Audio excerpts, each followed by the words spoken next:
Hello, hello, welcome. Howdy, everybody. Give it a minute or two for some folks to join. How are you doing today, Evelyn? I'm good. I got a little bit of a cough, so I might mute and you might see me coughing, but I'm good. How are you? Good. I'm good. I'm good. I'm getting very excited because we are getting so close to verification. It is right around the corner. Mm-hmm. I Not that see the you line. I don't see live the and line breathe that and I every want to day. step over it so badly. We're almost there. It's like this close. It's all Yep. right. We're getting there. We're getting there. All good. We'll give an update on that here in just a second. But let's go ahead and we'll do some just quick housekeeping since we have some more folks that have dialed in here. So, Let's go. hello, everybody.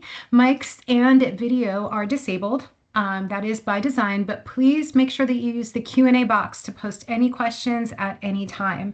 We have a team here that's on standby that can answer your questions. And then, as always, we'll also reserve some time at the end for some live Q&A. But just a heads up, please make sure that you include your email address whenever you're posting questions because things happen. We may not have a chance to get to your question, and we want to make sure that we have an opportunity to get back to you. A reminder that all sessions are recorded and we post them on our website, aciweb.com. So if you have to drop off or you're not able to join a session, no worries. Just head over to our website and you can catch up on all of these awesome sessions that we have. All right, and with that, let's just go ahead and get started. Evelyn, you ready to dive into the fun? Yeah, absolutely. I'm Always. super, super excited for what we are sharing today. So, based on all of the feedback from so many of you, we Mm, know that appraisers are looking for more clarity around Workbench, UAD 3.6, and really just what these changes mean in the way that you work every day. And so that's why today we are kicking off a special 5-part series. So we only have 30 minutes in these series, and we want to make sure that it is focused on the biggest changes shaping appraisal work from a workflow focused perspective. So I'm going to run through the 5 episodes that we have coming up here for you super quick. Today, our focus is really going to be on that high level look of Workbench, how it modernizes the appraisal workflow. We're going to talk about how appraisers move through an assignment in a clearer and more connected workspace. Evelyn will be giving a demo of Workbench here in a sec. In our second session, we're going to focus on the shift from forms to reports under UAD 3.6. It's a huge difference. The 1004 that you're used to doesn't look and feel anything like the new URAR. And so that's really what our right. focus is going to be. And we're going to be joined by Pete Crum, Chief Appraiser at First American.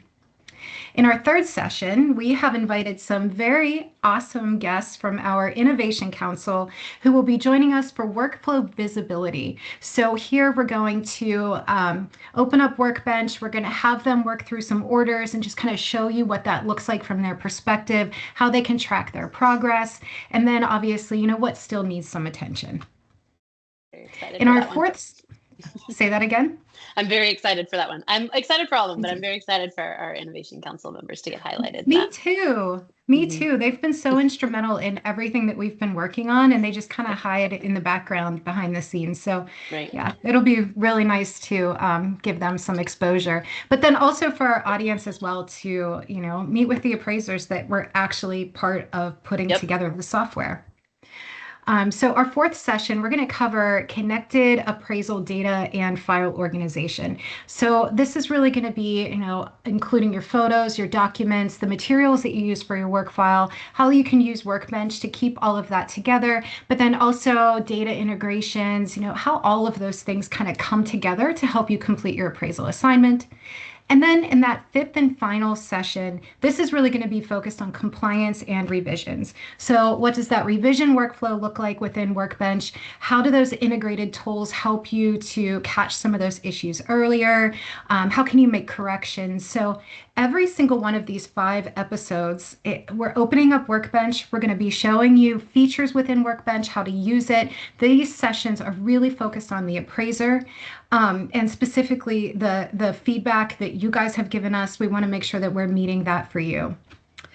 We also want you to know that we are finalizing a step-by-step video. We've also received that feedback where you guys want to see, like, can you actually show me like end to end Fill what out a this report. experience? Yes, Yeah. exactly.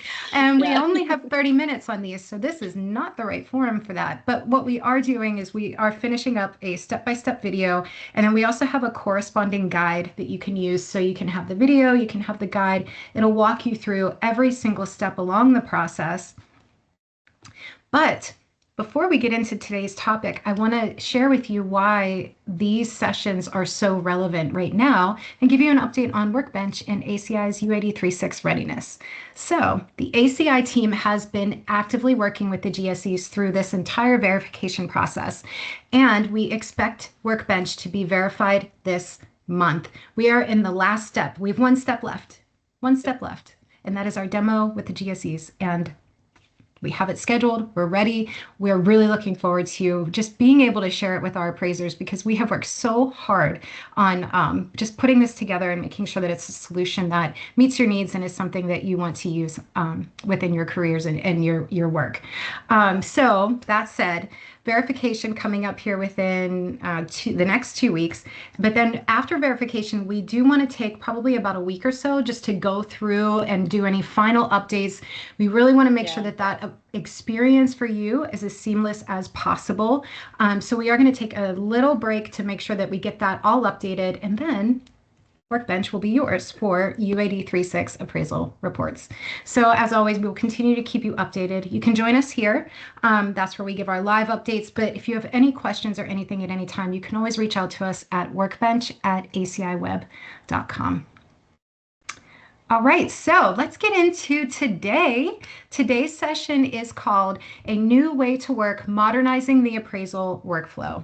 So this first episode is really designed to give you a high-level look at the Workbench experience. We're going to focus on how the platform is organized, how appraisers can move through an assignment, and how Workbench really is designed to make the appraisal workflow clearer, more connected, and easier to manage from start to finish. So Evelyn will provide a high-level functional demo of Workbench live. And you'll get to see, through that Workbench workspace, she's going to show how the platform supports a more modern approach to appraisal production. So today is about the foundation, the workflow itself. And let's go ahead and get started. Evelyn, you ready? Yeah, absolutely. While I'm sharing my screen, we were talking about verification and where we're at with that. And it's really, that is a major milestone for us to start to work on all of the feedback that y'all have given us, right? So to Kim's point, I'm going to walk through fundamentally what is Workbench. Well, y'all know what it is. It's our solution for 3.6, right? But, what does it encompass? What's the goal of it? When we say modernizing the appraiser's workflow, what does that mean? Those are great words, but in actuality, what does that mean for me as an appraiser? And we'll go through that today, but I also want to highlight, once we get beyond the verification hurdle, that's when we get to go through and really put in place all of the very awesome features that we have planned. And again, verification was the goal first. So on my screen, you should see Workbench. Hopefully everyone can see that. Not yet. There you go. Perfect. So in here, this is my dashboard. If you've never logged into Workbench before, this is the order dashboard for all of your orders that you've ever created in Workbench. I won't scroll all the way down that far because I've got a lot in here. That you've ever seen are going to be, or ever created are going to be in. On this page, we've got what we refer to as order row cards. Each of these orders have their own row where they're giving you kind of a brief synopsis of data. When we have imagery that we can pull in from our DT API integration, that's a data call, right, to our data tree team that is with the First American organization. We have access to a plethora of data. So when we've got it, we want to give it to you included in your Workbench subscription. That's not an additional add-on. But what that's going to do is pull in imagery when you've got a real address, and I'll go through here some of the differences that you'll be able to see. Fake addresses where I just entered in random information. We'll have sorry, no image, or you'll see if there isn't actually an image, that there's no image to display. But in most cases, we've got images that we're able to pull in. as well as the subject property address and some data points, again, from that data tree call that we're making to pull in. Now, this is at the time of order creation. Workbench is designed to give you data for you to decide if it's valid or not to use in your report and to use in this workflow. Once you've said that's not accurate, actually this is the data that is accurate based on how you're filling out your report, that all then overrides what's here, right? You have the final say. Your data has the final say in Workbench. But from an overview perspective, again, our dashboard, here are our orders. We can click into each one and see what's going on with each one. These are already orders that I've created, but I also want to show the create order process in here because this has been simplified. If it's been a minute since you've been in here, I know our beta testers are using this, but if it's been a minute since you've been in here to see it, if you haven't been testing, frequently recently, this is all that's required to create an order. So we'll go demo order. So we need a reference ID, which is your order ID. All of the 3.6 orders are in here now. Today, we're just going to focus on a URAR, right? So it's the larger report, not an update or a completion report. Due date, and then our address. I'm just going to see what it pulls for me through the address suggestion tool. And that populates in here, and I'll create my order. That screen is also, if you're just testing, in a lot of these cases, as we're going through the GSE verification process, I'm using a lot of the fake addresses. It is also going to prompt you to let you know you've got an invalid address. Are you sure you want to proceed with that? So little things like that we've been able to tweak, but again, beyond GSE verification, we're very excited to do a whole lot more of that, under the hood work to really get this very, very functional for y'all from a workflow perspective. All right, so I'm going to close this order really quick so we can go see all of the other ones. Before I do that, actually, I'll talk about some of the known issues I want to call attention to and things that we will be working on. There are certain fields down here that you notice are blank or the same data populates. That is just for testing on our side right now. We're going to get rid of that for you. So don't worry about the information you see on this assignment information tab. That is all going to be updated. What is functional here, what you can go ahead and do is navigate through all of these different tools that we've got displayed here. And I'm just going to go ahead and click on the upload icon here just to show you what I mean by that when we're clicking in. Let me see here. I think my screen just froze because I can't click on anything. Let's grab it again.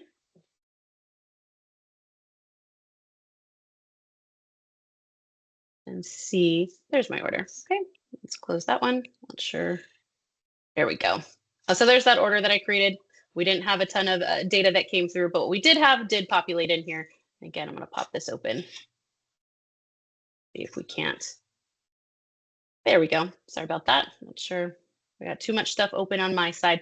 So I'm going to drag and drop a couple photos in here and just show real quick how this would work. I want to also, for training purposes, when you're using this image tool in here, these images are saving to your files and photos, not into the report itself. I will show you where you add your images per section, right? Because in every section, we have our unique exhibits. We have our unique commentary section. I'll show you where we're going to do that. These are just really for your file storage in the order. Maybe it's not going in the report itself, but you do want to have it stored in your work file locally. So here, each of these different categories are going to match what we have in this table right here. So let's say I'm going to put this one in comp photo, this one in comp photo, and we'll put this one in listing photo. Go ahead and upload those. As we do that, we see them in comp photo. We can relabel them if necessary. I didn't change a description here, but we could do that if needed, or we could remove it. And then I believe I placed the other one in listing photo, right? Yep, so there's that one there as well. You're able to navigate through these to take a look at Street View and maps. And let's grab an order where we've got imagery here so you can see what that looks like. As far as workflow goes, ideally, right, the way that we've created this and where the pages land, you're on the assignment information, you're getting info about what it is that you're about to set up for your order. You can schedule inspection if needed here. This is for your record keeping within the order yourself. Those fields do update. The image that we're able to pull in, what are you getting into as far as inspection goes, even though you haven't maybe gone out to do that inspection just yet? For the maps, it should generate a map showing you the street view. In this case, I'm pulling into the middle of the ocean, which means we've got an issue on this map here. So that's something that we can quickly fix on our side. You can always contact us when you see something like that, and we can fix it on our side. But throughout this, the goal is setting up the stage. What am I getting into? Then we can go into our subject and market research, where we'll see those same images, and we should also see any data that comes over that is able to be pulled in. In this case, we're not having any pull in. Generally, if we've got a legal description, we can grab that, and we can also throw it into the subject property legal description section. But that's the goal, right? As far as workflow, what am I getting into? What's going on with the assignment? Show me the subject and some market research on it when we've got data. The data that is shown here, let's grab a new one so I can see if I've got better data on here. This one's got some good stuff. There we go. That's what your map should look like again. In that order, we can again report that as a bug. But in here, you should be seeing your legal descriptions coming through, full and partial. Again, we can grab that and place it where it needs to go. Any of the data that's in here today, it is read-only, so that's why I say you can copy and paste it over. Future state, it won't be. You have the option to add it into the relevant fields of your report. And the reason why I keep going over to this left-hand side navigation bar is that is your report, right? Those are the different sections of the URAR, which we'll get into here in just a second as well. So another page on here, next step, right, is taking a look at comparables possibly. And what sales are within proximity to the subject. So we give you a map where you can see what those sales are. We give you the data for those sales for you to go ahead and review.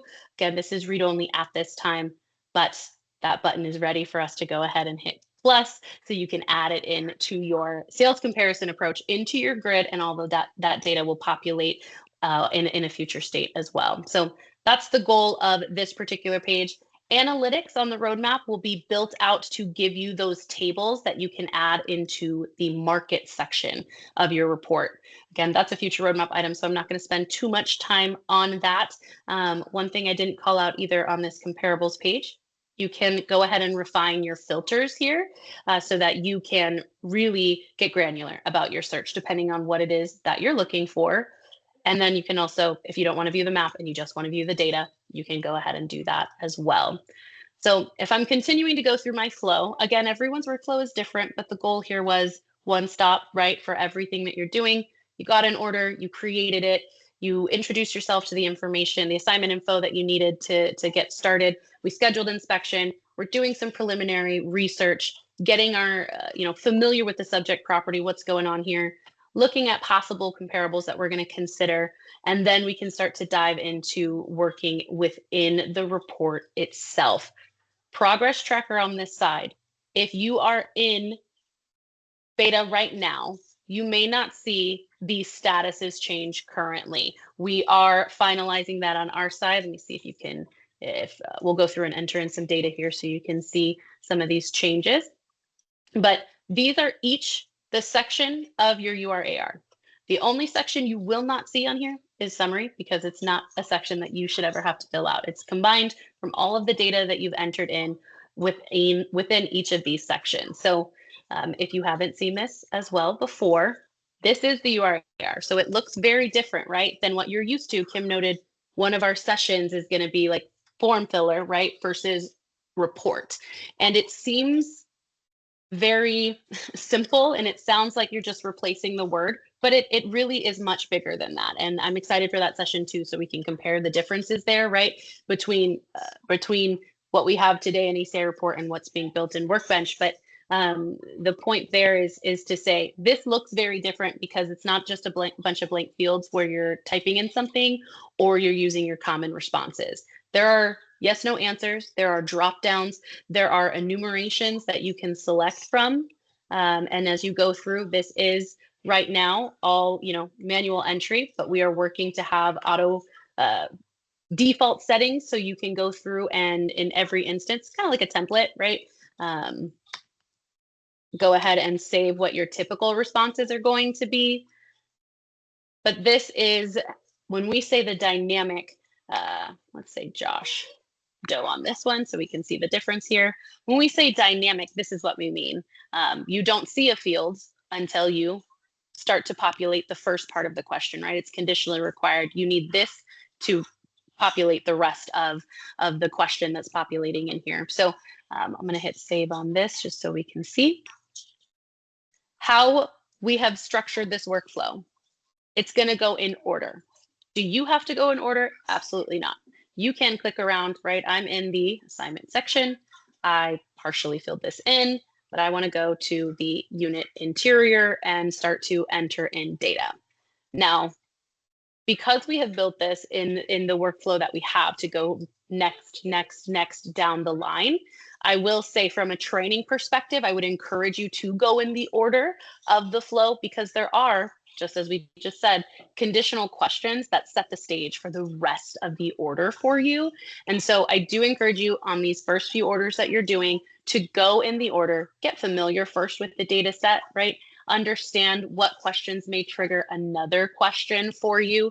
If I'm, going through this and answering, if I said this was in an ADU, there are fields that appear where I have to answer them as though this is an ADU. If I say no, those do not appear. And again, if we are skipping around, some of those things you might have to go back and rework, and they don't make a ton of sense. So wanted to call attention to that for training purposes, for how y'all should go through the workflow these first few times until you get used to it, get comfortable with it, and you are kind of rocking and rolling through some of these samples that you're able to work through. And again, as far as the progress tracker goes for these statuses, I'm calling out a known issue here. You see in process or not started. In beta right now, they all say not started. As you progress, we're working to turn that on for you very, very quickly. Again, once we get past this GSC verification. So another item that I always like to talk about. Oh, this is a great one as well. I just went to navigate away from the page, but I didn't save any of the changes that I made. You're always going to be prompted. We don't want you to lose data. So we've got save buttons in a lot of different locations, but things happen. The day shifts, you're working on multiple things, you're multitasking, as am I. So totally understand. So you can simply X out of it and you stay on the page. Nothing changes, right? You keep working through as you see fit. If I go to do it again, discard and continue means I'm getting rid of those changes and I'm still navigating to the section I clicked in. Save and continue means save it and also navigate to the section that I clicked in. So those are the differences there. Again, we really don't want you to lose data ever in here. Another feature that I do want to talk about, I know we're coming up on time and I'm trying to go as fast as I can as I'm talking through this. Feedback modal, I talk about her all the time. I will always talk about her. You guys know this. When you have feedback to give us, this is how you do it. And if I clicked it too quick, I'll go back. This little box with the pencil icon right next to the notifications bell and your user icon. When you click on that, this is my Bible. Aside from the GSE specs, this is my Bible for how we are building what you want to see inside of Workbench. So if you are on a page, it's structured by the pages or the sections that you're kind of working in. So if you're in the report itself or progress tracker, if you're like, hey, progress tracker is not working, fix it already. You can go ahead and send that feedback on over to me. You can also send a screenshot so I can see exactly what you're talking about. I get notified immediately. It's in a spreadsheet. Our whole team goes through it. That is gold. Again, I know we've got the emails, we've got all of that, but in order for me to track better and create stories around it, that is what I need y'all using for sure, is that feedback modal. So I know that was a lot. High level, Workbench is going to be your one-stop shop for everything. We are working through GSE verification first, but in here today, we do have some data integrations for you. We're going to look to expand that. You can create orders in here that are specific to 3.6, the URAR, the completion report, the appraisal update, and we are working to also refine our Sketchpad tool that is in here today. It does launch in here today, and I'm excited to do some updates on that so that it is 3.6 compliant as well. So That's what's going on with Workbench and the foundation that we've laid so we can keep going and move everything else in here as well. That was fantastic, Evelyn. You talk super fast, but I know why, right? Because there's just like so much to go through. But I did catch two things. One, Okay. I'm pretty sure that you referred to the feedback modal, which we all know by now is your absolute favorite feature that you have in Workbench, as her. Like, did you name her? Like, does No, she have that a was just weird. personality now? Like, what No, it is should I me. be She is, concerned? I am her. She is me. And you are the feedback modal. Yes. I So am the they, so feedback the model. second thing I was going to say is they should call you out by name then, right? When they're providing feedback. Yes. Yes. Evelyn. You will get everywhere with shame. I will absolutely make sure your stuff is prioritized if you are publicly shaming me. Absolutely. Nice. Nice. That's a good fun fact tip. We'll make sure we put that in the FAQ. All I right. don't want our appraisers to be mad at me.